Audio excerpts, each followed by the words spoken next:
Please note that a Ratchet and Clank Eternala is a temporary name and subject to change several times at any moment. With the power of the PlayStation registered 5 console's absurdly fast solid-state hard drive, Ratchet and Clank Eternal sends our heroes on a wild ride between two wildly different dimensions, popping players back and forth between universes instantaneously in a way that would make my current console melt into a viscous and unrecoverable goo and, what? But our dynamic duo are torn apart when Ratchet accidentally swaps places with his alternate dimension self. And this version of Ratchet is a little different. Both Ratchets and Clank must work together across space and time to get back home before the inevitable collapse of all dimensions. Talk about high stakes. And with the PlayStation registered 5 console's advancements in sheer horsepower, every planet the Ratchets and Clank visit will come alive like never before with impressive visual fidelity for robots and aliens and mech suits and grind rails, and I'm not reading the rest of this, it goes on forever. So, my fine heroic friends, when can you expect to play this veritable masterpiece of a video game? You must only wait until Q1 2021, which my producer Steven assures me is more than just a bizarre alphanumeric code. Well, I would stay on script if the script was more interesting, Steven. My ad-libs are as sharp as my jawline. You're welcome. Delightful new controller features will make Ratchet's arsenal of inventive weaponry come to life with no, I have got it, I've got it. Unparalleled IMMER Zion. See. Nailed it in one. When a villain from a parallel universe invades our dimension, Ratchet and Clank are forced out of retirement to save the day. Fine, Steven, I'm letting it go, I'm letting it go. Players cannot get enough of the game's unique humor and heart. Ratchet and Clank now has toys, comics, mostly safe for work fanart, and hordes of fans on social media begging for another adventure with their favorite heroes. Ratchet and Clank have been beloved members of the Sony family since 2002. Together, their 15 games and one collection have garnered nearly $800 million in sales.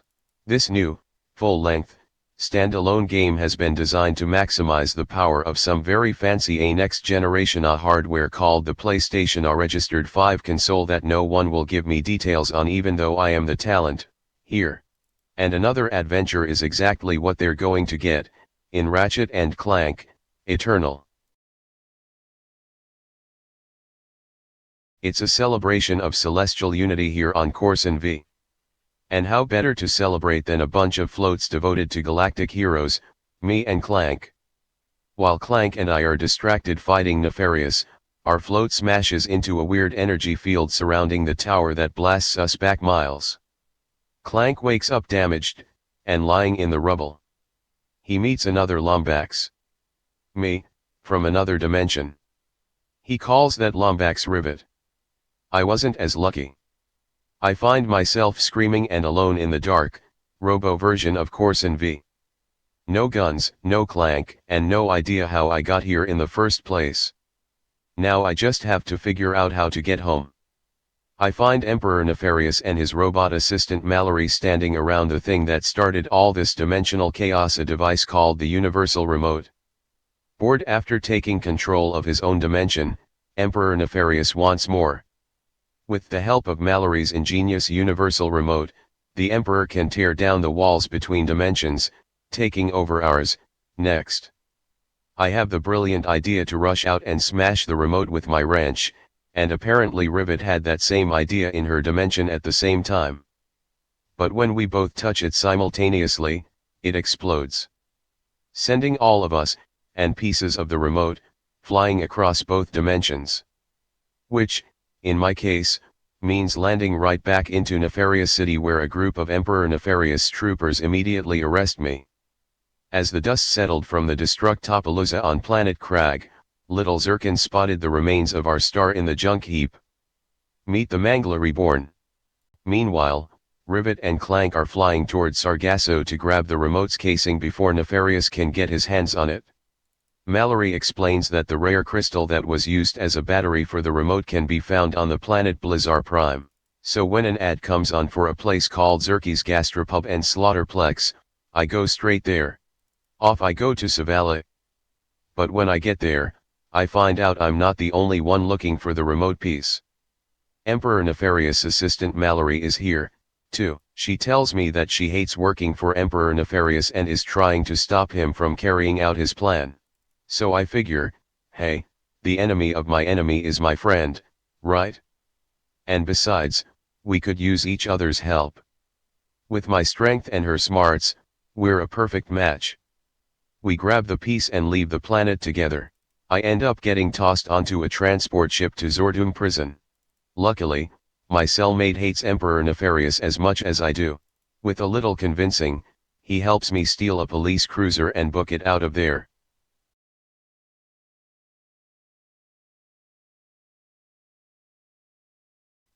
Yep.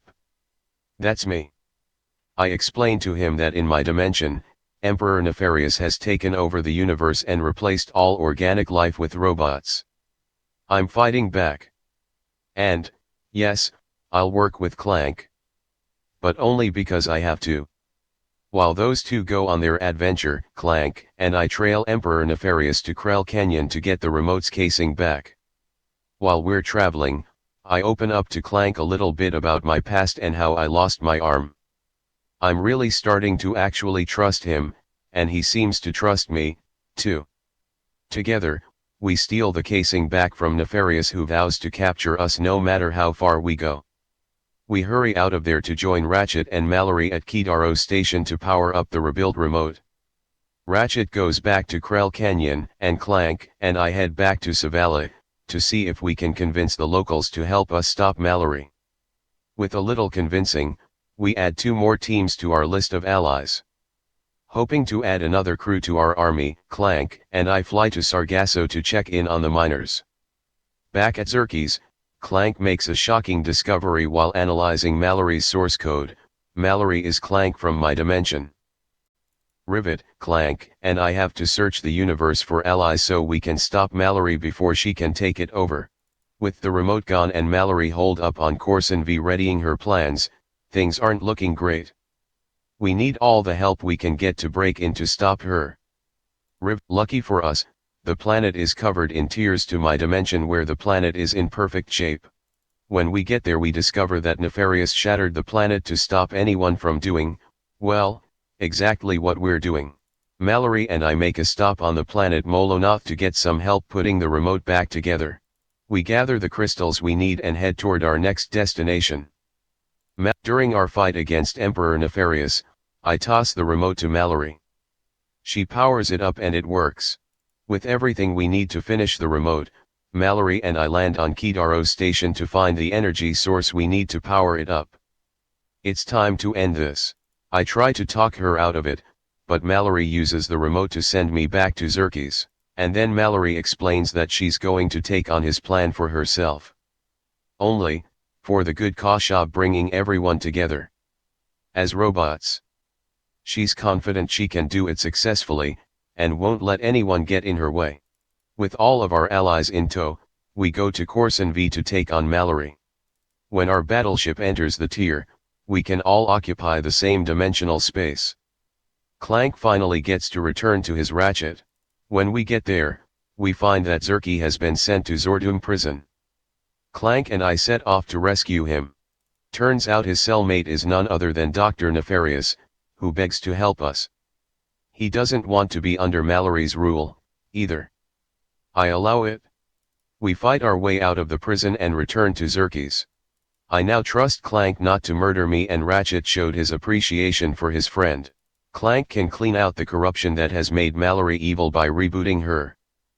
Problem is, she's inside a fortress defended by an army. Clank and I go to Mallory's robot factory on Molonoth to shut it down before she can make her army any bigger.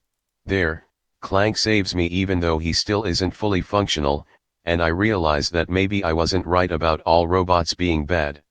We shut down the factory and hurry back to Xerxes. She wanted to defeat Emperor Nefarious' organization from the inside, and ended up being corrupted by his code, instead. We fight until Clank gets close enough to reboot her. When we reach the universal remote, Mallory is right next to it. We hold out our hands, and we fit together perfectly. The new bond gives us both a superpower that helps us save Ratchet and Clank. Just then, Mallory comes back online with her corrupt code wiped away. We need to work together. Mallory and I go off and start having our own adventures. In the end, Mallory modifies Clark to keep the walls between the dimensions open. Organics and robots can now live together in harmony.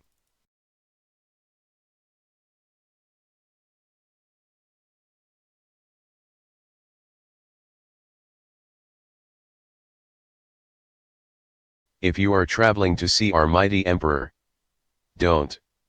He is busy preparing for the celestial alignment. Do not let Ratchet and Clank approach my ship. I will free myself and gain the power of celestial alignment. Failures! Ratchet and Clank will not take the power of celestial alignment from me! Someone get my guns free of these cables. I will destroy you all! Now, come no closer. I have the key. The power of celestial alignment is mine.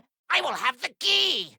I will control the power of celestial alignment, and I will not tolerate this insolence. I will take the key to the celestial alignment. That power shall be mine. I must escape with it now. The power of celestial alignment is mine. I will escape with it in hand. Free my guns from these infernal cables so I can attack everything!